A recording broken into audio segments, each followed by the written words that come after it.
हमेशा दुखी रहने वाले लोग इस वीडियो को अंत तक जरूर देखें। आज मैं आपको एक कहानी बताने वाला हूँ जो एक दुखी गरीब आदमी और भगवान बुद्ध के बीच की कहानी है और इससे आपको बहुत कुछ सीखने को मिलेगा। नमस्कार, ये है ज्ञान की बात यूट्यूब चैनल। जैसा कि आपने सुना होगा, जो पानी गतिशील होता है वही स्वच्छ और काम के लायक होता है और जो रुका हुआ है वह कभी भी कीचड़ बन जाता है। इसलिए हमेशा गतिशील रहें।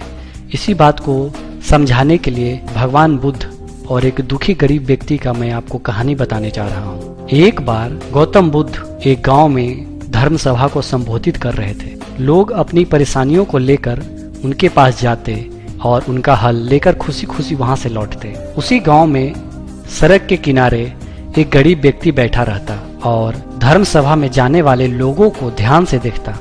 उसे बड़ा आश्चर्य होता कि लोग अंदर तो बड़ा दुखी लेकर चेहरा जाते हैं, लेकिन जब वापस आते हैं तो बड़े प्रसन्न दिखाई देते हैं। और ये चीजें देखकर वो गरीब व्यक्ति बहुत ही आश्चर्यचकित हुआ। उस गरीब को लगा कि क्यों ना वह भी अपनी समस्या बुद्ध के सामने रखे।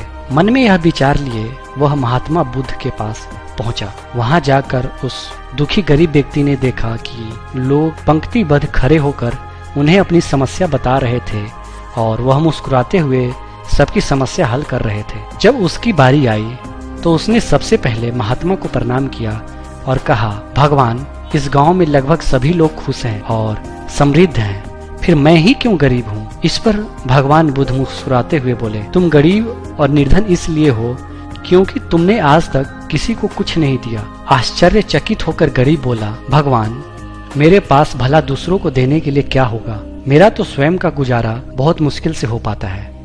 लोगों से भीख मांगकर मैं अपना पेट भरता हूँ। इस पर भगवान कुछ देर शांत रहे और फिर बोले, तुम बड़े अज्ञानी हो। औरों को बांटने के लिए ईश्वर ने तुम्हें बहुत कुछ दिया है, मुस्कुराहट दी है जिससे तुम लोगों में आशा का संचार कर सकते हो, मुंह से दो मीठे शब्द बोल सकते हो, दोनों हाथ से लोगों की मदद कर सकते हो। ईश्वर ने जिसको यह तीन चीजें दी है वह कभी गरीब और निर्धन नहीं हो सकता। निर्धनता का विचार आदमी के मन में होता है और यह तो एक भ्रम है, इसे निकाल दो। यह सुन उस आदमी का चेहरा चमक उठा। तो इस कहानी से आप समझ गए होंगे कि दुखी और गरीब होना एक भ्रम है, ना कि वास्तविकता। आप जैसा सोच रखते हैं वैसा बन जाते हैं। आप दूसरों की मदद करेंगे तो आप हमेशा खुश रहेंगे। तो ये था एक दुखी गरीब और भगवान बुद्ध के बीच के